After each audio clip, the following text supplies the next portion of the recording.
So if one of your 10 replays is very special to you and you want to save it for that patch, you can pin it export and them, always go back to it. Share them. And we're working on the ability for you to share your replays with other players where they could play your replay in their version. Okay, what you got for us, Jeff? Hi everyone, this is Jeff with the Overwatch team.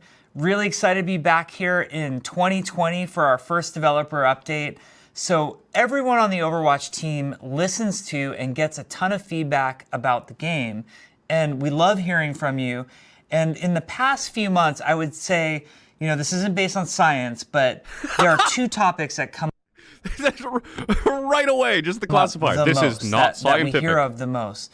One is, what's the team's philosophy on balance, and could the team balance the game more frequently and or better? Wow, okay. What is the one thing that I have been bitching about Overwatch for the longest time? Is that they don't seem to have any central core tenet or philosophy about how they're balancing the game or what state they want the game to be in. Like, what is their goal? It's kind of just like, let's change this and see what happens.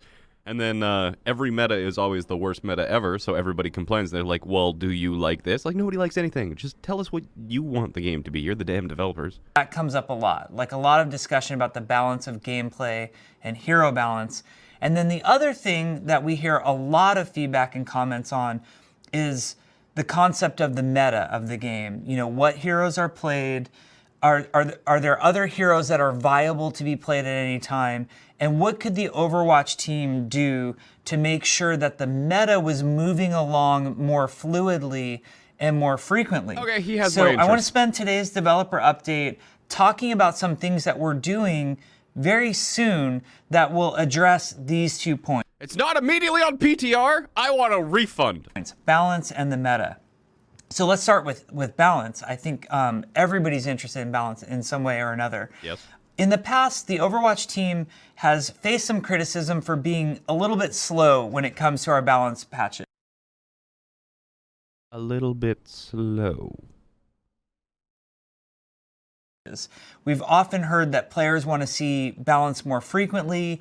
They want us to try more things. They want us to be more aggressive with changes. They want us to be willing to revert changes that the community perceives as not being good. We have tried to use the public test realm in the past to test some balance changes, but as you know, things stay on the PTR, the public test realm, for quite some time. And we don't always make a lot of dramatic changes once something makes its way to the public test realm. We have something that I think is really cool and really exciting in the pipe and in the works that will be coming soon to Overwatch, which is called the experimental card. So we have our main play cards, as you know, there's quick play, competitive, the game browser, which we call our main. So they're just moving PTR cards. onto the live server? Every now and then, coming in the future, you will see a card pop up that says experimental. This experimental card will be some number of changes. They might be related to hero balance. They might be related to other things. You know, we could be testing changes to the way one of our game modes work, like the control game mode and how it works in competitive. It doesn't have to be balance related, but the experimental card will come up every now and then when we want to test something, and it will give all players of Overwatch, not just players who want to go to the PTR, but all players, including console players. There it is. Yeah, I was trying to think. I was like, there's got to be a better reason for why they're doing this, but this would open it up for Switch and console as well. Will be able to use the experimental card to test changes out that we're trying as a development team. The really cool thing about the experimental card is because it is in the main game of Overwatch and not some separate public test realm, is that, you know, you'll still be leveling up your Overwatch account. You'll still get rewards. If we were running something nice. like, if you remember way back when we had Diva's Nano Cola Challenge, and if you got 9 wins, we gave you a skin, that would apply if the experimental card was up. Those wins would count in the experimental card. So we feel like players will be rewarded. You don't have to change your behavior. It should drive a lot more players to helping us test out changes. So this is good? Like, these are all kind of like steps in the right direction, but this is still kind of telling me that they're relying on the same procedures that they have for their entire design process so far. So they're going to get more data. They're going to get more relevant data, but, relevant data. Right now, it's going to be not professionally balanced. Like, they're still not this is probably going to dilute it even more, in that the people who did go to PTR were probably the more hardcore players of Overwatch, and now PTR is going to be a lot more accessible, which will make it much more casual. And I do think that the pro opinion about how the game should be played, or at least the pros, the pros don't always have great ideas. Sometimes their ideas are really dumb, but for the most part, they're at least reasonable suggestions, and I still think that piece is something that's seriously missing from their workflow, is actually considering the opinions of pros. So it's like, this is all good, they're going to get more data, more engagement, blah, blah, blah, but, what they're actually going to do once they have that information is still a big question mark. Also, unlike the public test realm, the point of the experimental card is not stability and bug testing. That's not what we're really looking for in the experimental card. We're looking at gameplay changes and player reactions to those gameplay changes. So we really welcome all of you to check this out. It's going to take us a few weeks to get the first experimental card up, so please be patient with us, but you'll notice it when we add it to the game. And we really welcome, in addition to our PC players who have been helping us test on the public test realm, really welcome the entire console community to now help us, try out new and fun ways of playing Overwatch and providing us with feedback. Along with the experimental card, we're also going to change our balance philosophy, which is going to be balance more frequently, more aggressively, and be less concerned with trying something out and maybe pulling it back later. So that's a change. That's good. We're going to try some pretty aggressive balance changes. We are going to deliberately target the meta. Before, we used to balance with stability in mind, stability of the entire game, all players in mind. Now we are going to balance more aggressively, targeting the meta and moving you off of the meta as frequently as possible, which means some heroes might get buffed, some heroes might get... We have a design philosophy. Some changes to make them weaker. When that happens, we might revert it a few weeks later. So be looking for this type of balancing to happen. Be looking for changes in the experimental card, some of which will never go live. So just because you see it on the experimental card doesn't mean it's going to happen in Overwatch. These are some balance changes that are going to be different and coming soon to Overwatch. And all of this is based on what we've been hearing from you. We've been hearing this is what you want. You want us to balance more frequently. You want us to target the meta. You want these changes to happen more often, and you want us to include you in the process more. So all of this is designed to address that feedback. Now, I'd like to talk about Season 21 of Competitive for a minute. Season 21 of Competitive, we are going to try something that's going to be very new and very different to help move players off of the meta, or to prevent players from stagnating on any one meta too long. Coming with Season 21, which begins in March, so you have some time to kind of prepare for this. Coming with Season 21, we will be introducing to competitive only. This will not affect quick play. It will not affect any of the arcade modes. We will be introducing hero pools.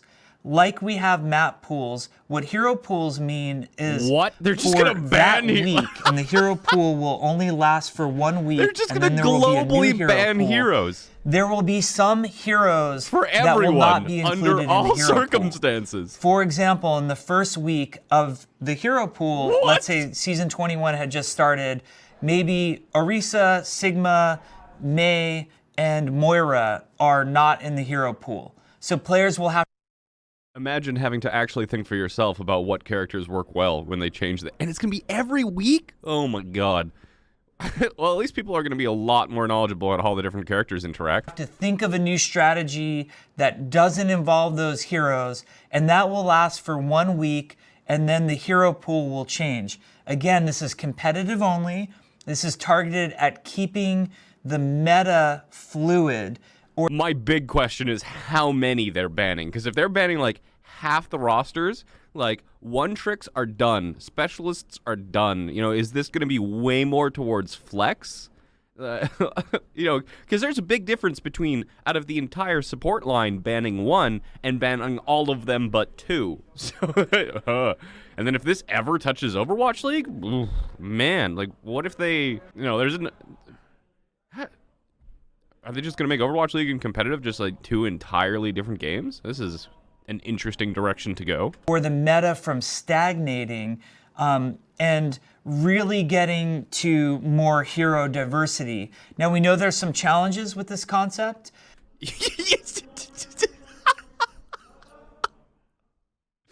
We have faced a little bit of criticism for balancing slowly.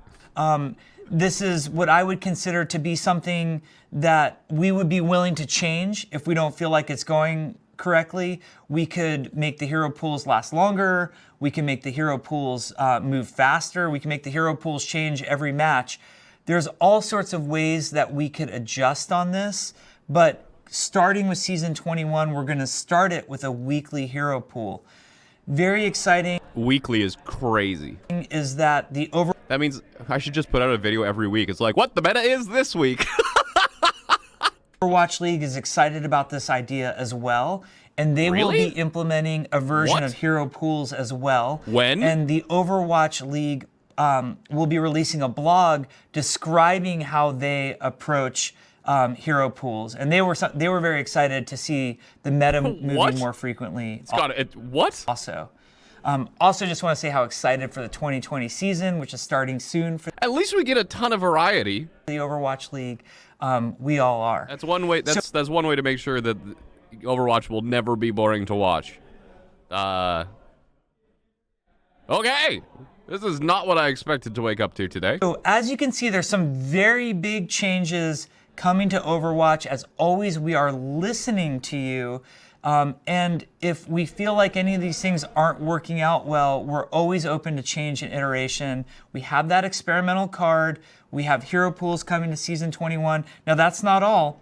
That's as there's always, more. There's a huge anti-cheat effort going on. Nice. It's in my best interest and the game's best interest not to discuss the details of what's happening for anti-cheat, but we have some major things in the next 2 patches going in to address anti-cheat. And as always, all of the reports are super helpful to us. Please keep those coming. We really love your help with anti-cheat. We have a big workshop update, which we'll be releasing either a blog post or a forum post about, so you can read all of the details there. And then there's some other just really fun quality of life things that are coming down the pipe. Pretty soon there's going to be some great improvements to replays. You're going to be able to... Please export replays. Please.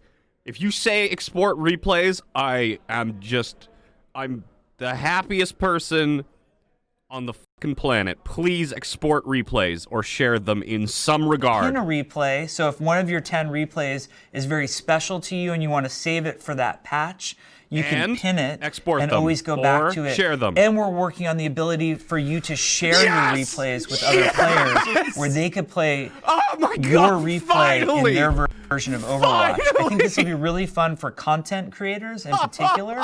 You'll be able to do some really cool things with some shared replays from your communities. I think that will be really great.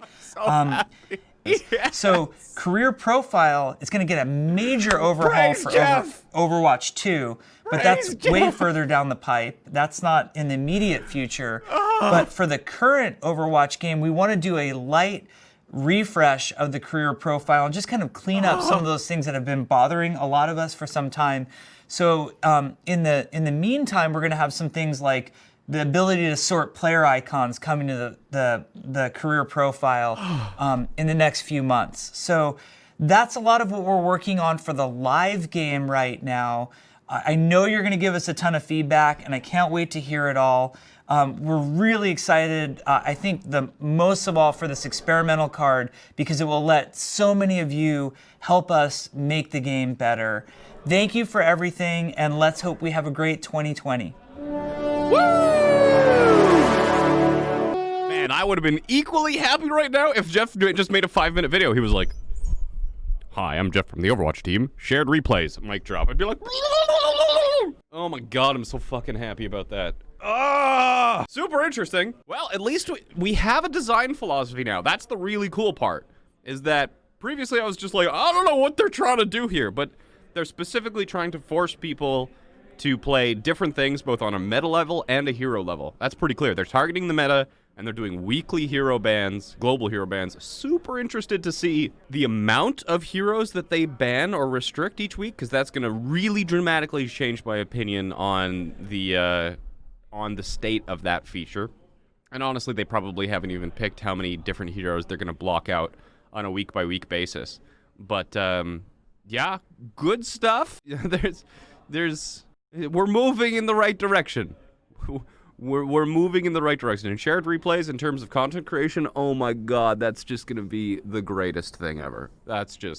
I am so happy. I also really hope that we get to the point where we could export these replays to a website or something like that. Like, I really hope that the exported data can work off client as well. Like, if you could share replays, especially if you could have like a collection of top 500 replays or something like that, so you could at any point in time just open up the client, load in like the rank 1 Zenyatta player, for example, and see how they play. Like, if you had an archive of the best players playing their best heroes in like high 4400 games or something like that, or if the replays worked for, I don't even know, like, yeah, but there's a lot of potential here, and I'm super happy that we're finally getting to the point where we can share replays. Super, super happy about that. Tyler, 1 tank, 1 support, 2 damage ban. Well, that is probably the exact lowest amount that you could still do and get away with it. And if it makes sense that they're doing the meta, like the targeted meta banning. So, and that's, it's reasonable to assume that that's what they're doing, at least for the first iteration of the, first iteration. And this makes VOD reviews so much easier.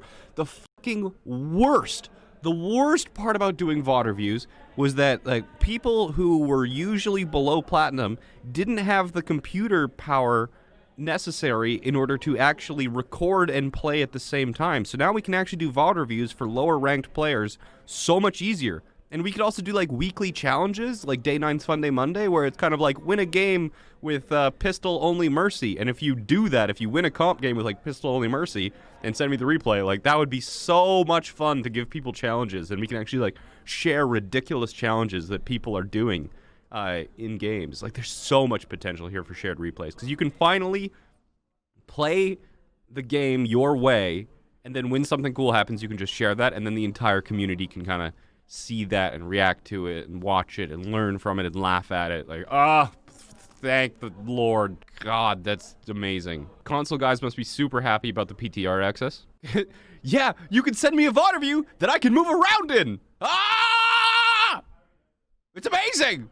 Yeah, I love it, Lucky. I love it that they're trying to stop one-tricking and encourage flexing and variety, and it's a great step in the right direction. With replays, I would still like to have it where you can watch a game at the same time as your party members. Just like when you go through a VOD. Yes, like, maybe, I mean, we're reaching here. Like, I'd like to, have virtual reality where I can just, like, avatar myself into one of the people and just relive the entire like, I'll take even if we only get a damn copy-paste code so that we can transfer replays across clients. The fact that wasn't in the initial release of replays was so frustrating. But we've at least got that now. Hopefully they add more. One of these days, they'll actually include stats in Overwatch. I find it so funny that there is such a lack of stats that pretty much the only way for you to do it is like build entire workshop modes that brings up, like, almost all the stats-based methods in Overwatch are based off of computer vision and OCR. Like, why? You obviously have this information. Just give it to me. Give me the statistics. Announcing hero pools and updates to Overwatch League patching. As announced in the Overwatch developer update today, hero pools will premiere in Overwatch competitive play during Season 21. I'm gonna bet money that the Overwatch League players and teams didn't know about this. The hero pool system will feature a weekly rotation of playable heroes intended to improve the quality of play, increased hero diversity, and strategy to matches. To reflect this overall change to the game, the Overwatch League is going to implement hero pools as well. How hero pools work. Starting March 7th, okay, good lead time, the Overwatch League will make 1 tank, 1 support, and 2 damage heroes unavailable for... So this is the Overwatch League, what they're doing. This isn't ranked. I would assume ranked would be the same, but we'll have to see. That's not necessarily explicit. The heroes will be randomly selected. Randomly? Oh, what? Okay, you cannot randomly select something based on play rate data. That is, by definition, not random. Whatever. No heroes will be unavailable 2 weeks in a row. Sounds good. So they are doing it. Yeah, okay. Hero pools will not be used for mid-season tournaments, the play-in tournament, playoffs, or grand finals. All heroes will be available for those matches. No, a part of me is just like, but consistency. But I get it. If you get that, like that hero ban could have such a massive impact on which team has strength in the finals. But I'm gonna have to think more about that one. Teams will be informed of each week's hero pool approximately 1 week in advance of matches. Yeah, that was the same. Yeah, okay. Our expectation is that a rotating hero pool where Overwatch League matches will foster a wider range of team strategies and showcase more heroes and competitive as players adapt and teams experiment with new compositions when some of the most played heroes are no longer options. Overwatch League patching and general updates. In January, we've deployed several quick patch updates to the game, including, for the first time, balance updates to the live patch. Yeah, that was interesting when that happened. I was so confused. We wanted to give Overwatch League's fans some visibility into how future patch updates will be integrated into pro play. Our overall goal is to move balance updates as quickly as we can from the live game service to Overwatch League matches. Whenever the live game receives a new patch, the Overwatch League will begin play on the patch 2 weekends later. Any mid-patch updates to the game that go into effect during a match weekend will be deployed for Overwatch League matches the following weekend. So they're patching Overwatch League super, super fast as well. Okay. Now, there's going to be a lot of teams and players that don't like this. People were... this was always a huge, huge argument, kind of like the quality of play and competitive integrity and all that. And these teams want things very far in advance. They want it to be certain because if you're from the perspective of the Overwatch League team and you weren't prepared for 1.44, you weren't prepared for the live patch to 1.44, you weren't prepared for this hero restriction things, and like the first homestand is like next weekend. Right? The hero ban stuff going is March 7th, but it's not like these teams have had a very, very large lead up in order to get used to this strategy. But I guess if they're going with the faster balancing patches, they're kind of like, this is the new reality. Change with the times or be irrelevant. So the rate of adaptability is going to be much more interesting. The one really cool thing this could do is the fact that previously, when things were a lot slower, there was really no, if you're looking at the cost-benefit analysis of, for example, trying to innovate your own composition, the risk-reward was not in your favor. It was way, way better for you to wait until somebody iterates the game, look at how they're playing it, take their lessons, which were obviously learned, developed, iterated on, and improved over many, many hours, many scrim blocks, and then take that information because of replays and cameras and viewership. Everything is public, so you can see exactly what they're doing. You can see engage timings. You can infer comms. You can do all of these things. You can even talk about ult management and conditional. You can do a lot of that. So it was way better for people to actually wait until somebody else did the legwork of innovating a new composition or tactic and then just copying it. Like, there are some teams in the Overwatch League that are just pretty much known for blatantly copying whatever's strongest and not ever putting in any work into trying to try out new compositions, which is a completely legitimate strategy, right? They just look at what's best, and instead of trying to waste their time thinking for themselves, being creative, because that has a really low payoff, they're just like, oh, those guys are winning with that comp, let's play that comp. And then they just spend all of their time trying to perfect execution.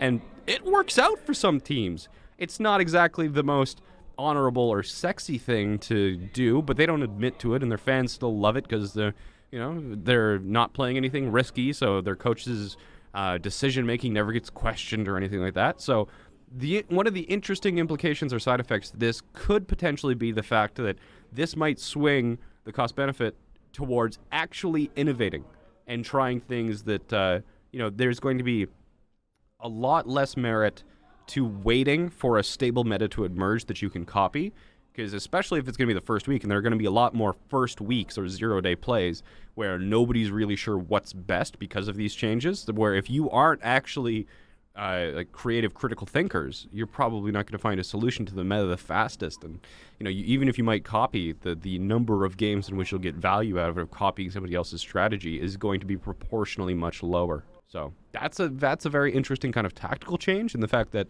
some coaches in the Overwatch League are really, really going to struggle with that. The people who are just kind of copy and work on execution, sorry guys, Exposed. But yeah, that is very interesting. My other question to you is just previous statement of potentially changing role queue from 2-2-2 to 3-2-1. How do you think whole hero pools would affect that? I don't know. Like the number of roles available in role queue, whether it's 2-2-2 or 3-2-1, it's an arbitrary decision. Same way about whether the game is 6v6, 5v5, or 7v7. It doesn't really matter. I liked 2-2-2 because it provided a lot of kind of job security to the current professionals. You know, maybe if they look at proportionally the amount of people who are looking to get into the Overwatch League, maybe tank isn't a popular role, so they go down to 1 tank and 3 DPS because more people want to play and watch DPS. Sure, I can understand that. But it's at the end of the day, it's an arbitrary decision. Well, you copy meta because it's the most efficient tactic available. Oh my god, you did not, Andrew. You copy the meta because it is the most efficient tactic available. META? I hate you. I'm really excited about this. The public has to adjust according to balance changes on the fly, so it makes sense the pros should have to as well. Yeah, I got no problem with it. Some teams, there's going to be some pretty angry... there are going to be some pretty angry pros and staff about this change. I guarantee it. I mean, they can cry all they want. I think it's good changes, but people in the league, there are going to be a certain number of people who are not happy about this. I still wish Hero Pool was voted on each week. I kind of like this pseudo-random... It'd be kind of funny if there's like a hero that has a 1% chance of getting banned and that's the one that gets banned. Like, that'd be pretty funny. Okay, so they interviewed John Spector. Okay. He's VP... He just got promoted to Vice President of something or other. It's not going to just be what tank has played the most. John Spector, Vice President... Oh, well, it says it right there. He's just the Vice President of the Overwatch League. We're going to take several heroes that are getting significant playtime in Overwatch League matches and put them into a pool. Randomly pulling out of that pool 1 tank, 2... Okay, well... You might have a situation where 1 week Zenyatta is a little overpowered and played all the time. So in week 2, Zen gets pulled. But you literally just said that... Oh, played all the time? Man, can't they just post a damn formula for how they're going to do this? By week 3, Zen is available again. There's a hotfix balance change. Oh, so they're using these hero pools in their mind as kind of like a stopgap measure. So if somebody's strong, they're just like, you can't play Zenyatta. And in the meantime, where you can't play Zenyatta, they're trying to fix it so that you can play Zenyatta because he's balanced. Those systems kind of working in that regard seems... interesting if they do it like that. Yeah, it'd be like there's so many different ways that this could work. I'd want to see like an actual step-by-step process of how they're going to ban each and every hero. By the time 222 was implemented, we'd seen the Vancouver Titans and San Francisco Shock master and perfect the triple tank, triple support meta that was GOATs. It was artful to watch the two teams dance around and know the perfect timings for everything to do with 6-character composition. Artful? Really? We don't have that anymore in the world of hero pools, as the added travel schedule and a rotating cast of characters could bring on sloppier play. For all we're losing in Mastery, I think it's a move that needed to happen. A ban system that was discussed, where each team got a few hero bans per map, was an intriguing idea, but would it have really changed anything? From what we've seen in previous seasons, the most likely outcome would have been mirrored bans throughout the league, and the most overpowered heroes getting the axe, while teams figured out the strongest 6-character composition with the remaining choices. With hero pools, teams are forced out of their comfort zone. Absolutely true. An important note Spectre brought up in this interview with ESPN was that teams were too zeroed in on certain compositions. Due to how much Overwatch League teams practiced, experimenting with heroes to beat the ingrained meta just didn't happen. Well, it didn't happen in public. It happened in scrims. It's just people find the answer pretty quickly. If any team had figured out the triple tank, triple support meta before the inaugural finals, the team would have rolled to victory. A lot of the innovation was coming from the amateur and contender leagues where they were the ones doing the experimenting. This is true, which is how GOATs came to be in the first place. The Brigida-centered Super Squad wasn't popularized by anyone in the Overwatch League, but by a team in Contenders Trials, which then was picked up by Major League teams for almost an entire year. As I mentioned in a previous article, the Overwatch League's main weakness was its lack of diversity in matchups. Styles make matchups. If everyone played the same thing, regardless of how one team can master a single style versus another, things start to blend together. Also good commentary, while adding a slew of new tanks and supports would have been the ultimate solution, and that was never going to happen. With hero pools, styles will take shapes, and teams will need their own path to navigate the never-ending rotation of heroes. This is exactly what I was saying earlier. It might be messy some weeks. Other weeks, some of the compositions that team bring out might be completely awkward, falling on their faces the second a game begins. That seems unlikely and a bit exaggerated, but I guess. But as Overwatch League heads into the new era of weekly homestands, this will actually probably dramatically increase the number of full holds. Interesting side note, games might be shorter. Exclusive streaming at home on YouTube, a radical change needed to be made. You can't say this isn't radical. This isn't radical. Isn't that kind of conflicting data, though? Like, what if certain comps work better under certain hero bans and they overfix something when the problem was the synergy and not the standalone hero? I mean, that's a great point, Gabriel. But there's going to be a lot of situations where even if you do ban a hero, like, it's not a one-to-one by any means, but You know, like Hanzo and Widow, both snipers. You know, Ana and Brigitte, you know, or not Ana and Brigitte, like Ana and Baptiste, for example. They're similar sort of thing. It's like if you're playing a hero because of the long-range damage, you can just play a different long-range damage hero. You know, if you're playing a character that has large amounts of healing, you can just play another large amounts of healing character. So there are going to be a lot of substitutions, I think. It's not like people will be like, well, we got to just start from square one again. But because the actual balance of the composition is still going to give merits to whether you're doing kind of like a space control, objective play, composition sort of thing. It'll be interesting to see how these rules are applied to Tier 2 and Tier 3. So, like, will the Overwatch League be on the same banning system as Comp? Because if so, that would be cool. Because then that would also unify Tier 2 and Tier 3 competitive Overwatch, which I'm all down for. Either way, this made analyzing Overwatch way more enjoyable. Way, like, I might actually enjoy looking at VODs for a couple hours in a row again. Man, especially with replays.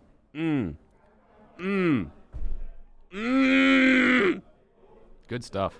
What does Ren have to say about this? The fast and aggressive balance cycle is what we've always asked for. They hear bold bans. Thrilled Blizzard bringing the experimental card just for, yeah, that's a good one. Muma says, honestly, we just need to change competitive Overwatch to mystery heroes. I mean, I'm so down. I'm down. Give me other hot takes. Karki just saying it's hero. DeFran's happy. ZP's happy. Craggy was streaming. What does Pogo have to say? Not sure how I feel about teams will be informed of yeah, here, I called it. I called it, chat. Not sure how I feel about teams will be informed of each week's hero pool approximately 1 week, and heroes will be random. Yep. Yeah, you get a like. I knew this was coming. I knew that complaint was coming. It's a valid one, but one tricks are quaking. Kefri's happy about people banning cheaters. Colorblind is playing Apex Legends. Reddit, hero pool is the most dog shit band-aid fix to the real problem. Balancing the game freely. Oh, man. You know, there's a reason that fail videos on YouTube were like the hottest commodity for 5 years. Like, there could have been a futures market for damn fail videos. Like epic fails and shit like that. I mean, that's just good content. That's just good content at the end of the day. Like, that means I get to sit at replays and just fucking laugh if it... Some of the greatest mod reviews ever. Like, Houston, what the hell were you thinking? Oh! Ah! So many good changes.